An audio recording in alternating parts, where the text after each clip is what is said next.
بسم الله الرحمن الرحيم. الحمد لله رب العالمين والصلاة والسلام على أشرف الأنبياء والمرسلين وآله الطيبين الطاهرين وأصحابه المنتجبين ومن تبعهم بإحسان إلى قيام يوم الدين. السلام عليكم ورحمة الله وبركاته. بسم الله الرحمن الرحيم. As human beings, we have two simultaneous existences within our beings.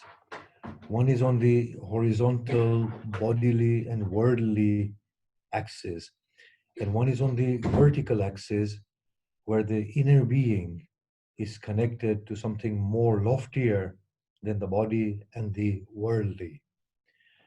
The bodily life is the one that constantly changes and perishes. Through the dynamism of the bodily, the inner being is supposed to gain in its vertical relationship with the higher sort of goals and objectives and the higher awakening.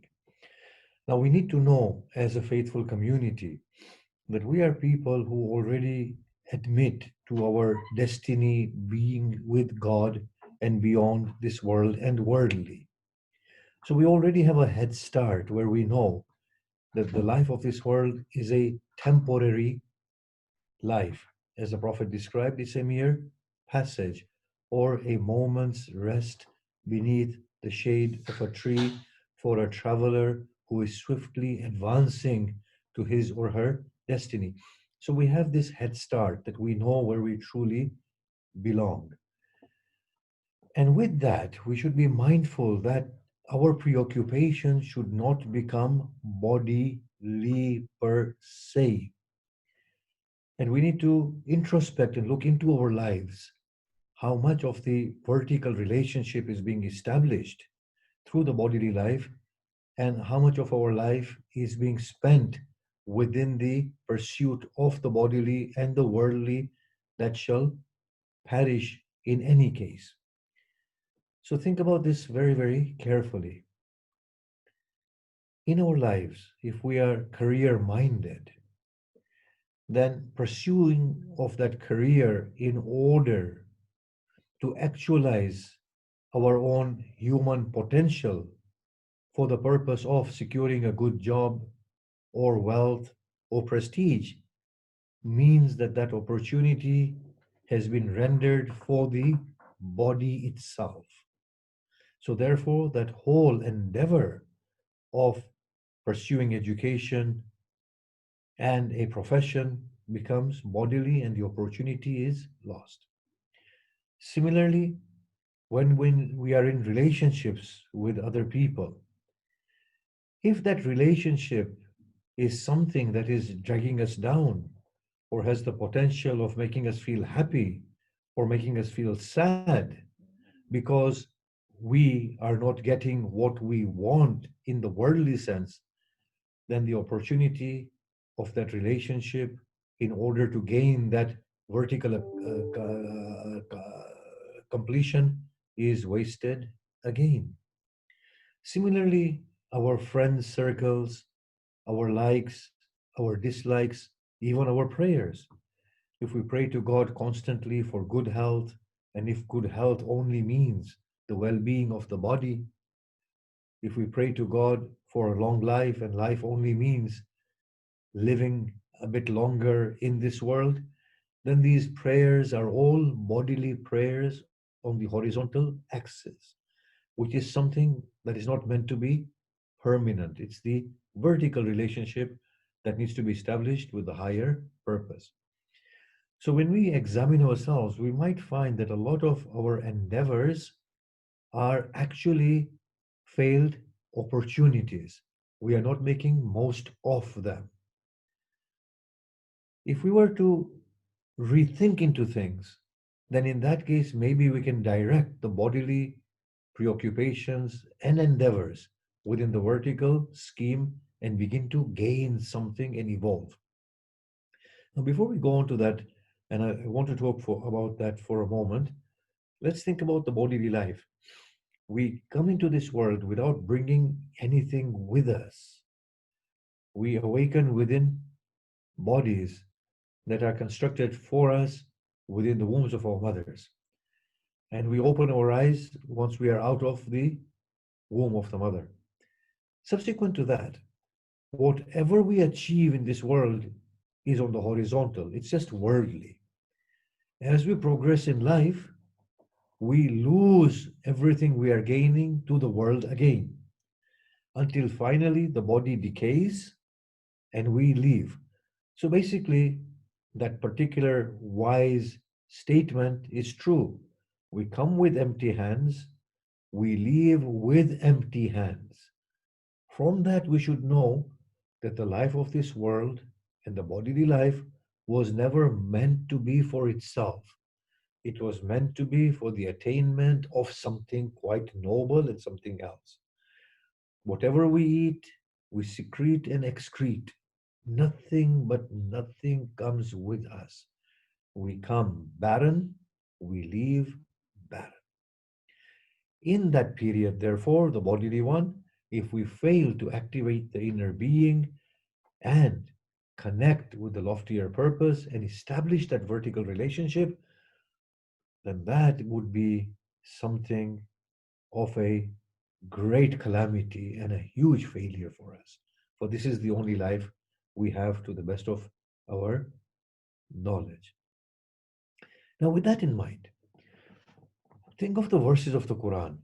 They are constantly exhorting us to look at nature, to examine nature, to consider the fine balance and the fine tuning in nature, to consider the nature of night and day, the sailing ships and the waves within the ocean, to consider the genders of male and female, to consider how everything has been created in pairs.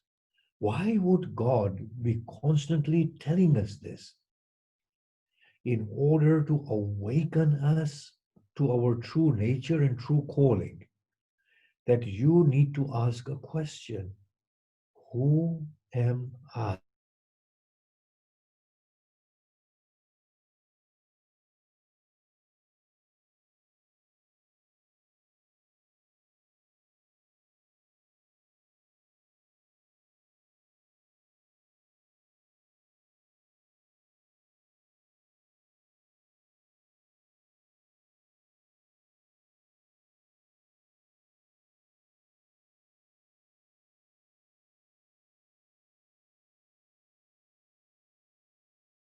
Its readers to reflect, to contemplate, to look at the nature that is abound, to ask these questions.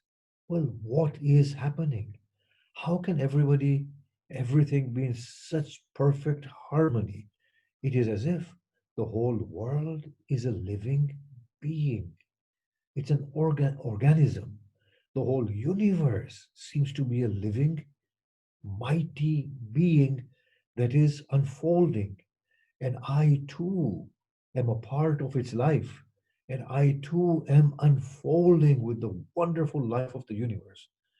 To arrive at that level of curiosity and that level of acknowledgement, the Quran states, remember God and reflect upon nature.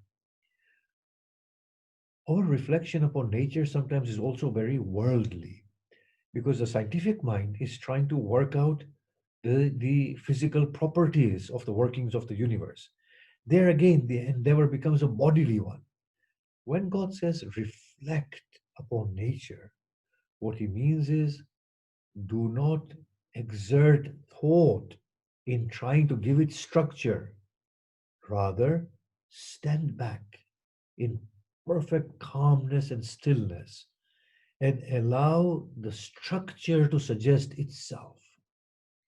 When it suggests itself, it will go beyond what I term as the worldly workings of the brain and strike at the core of who I am. Once these pieces of knowledge come to us, or once the truth begins to touch us and we realize it, we immediately awaken to this question: well, who am I? What is going on? Why should I be yearning for this paradise? What does paradise have to offer? Is it not just another world that does not have any miseries and does not have any end? If that is the case, does that really satisfy me? This is the inquiry in which we are supposed to be initiated. Of course, we need to eventually go to paradise, but within paradise is paradise. Just as within the world, there is a world. We are living inside the world, but when the lover of God lives in the same world, they experience a blissful existence that is in perfect harmony. They do not experience a chaotic life that we are experiencing, or somebody like me. You see, once we awaken to that finer world and become mindful of that vertical relationship, then all the dynamics of the world, they add to the growth of that inner being into its own truth.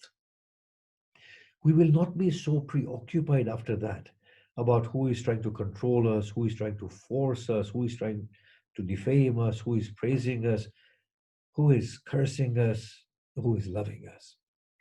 We will be away from it all because this is all very worldly, psychological. The real being is something else. It's amazing that people say that I'm standing for the truth and I need to stand for this truth, and that truth is nothing but a worldly truth. It doesn't make any difference. In standing for the truth, they've wasted their whole opportunity of life. Yes, stand for the truth, but with that verticality in mind. That's about it. Otherwise, standing for the truth is not standing for the truth at all. There was once a very dear soul who came to me, and she said to me, she said, "Oh, I'll come to your mosque, but I have to wear a scarf." I said, "So?" She said, "Well, obviously, I'm not going to be forced into wearing a scarf." I said, "That's fine, don't wear it." I said, "But incidentally, I go to the Gurudwara and I have to cover my head like they do. I cover it easily because that particular thing on my head doesn't break me. It's just a bodily thing. The inner being cannot be determined by the facade. You have to be free from within. The inner being cannot be restrained by Christianity, Judaism, Islam. All these religions were initially placed by God to free and liberate the inner being from the clutches of the body. Due to our feeble minds, we have interpreted those very means that came to liberate us within the bodily context, and now they reinforce the bodily identity. So the dynamics of this world, the bodily dynamics, are squarely there to relieve us of the bodily attachment and to place us on the vertical axis. So let us now finish with this sort of remarks. The fact that I'm growing old liberates me from the want of physical body that is that has agility. It now allows me to look forward to a new life and a new beginning. It allows me to embrace my destiny and my death.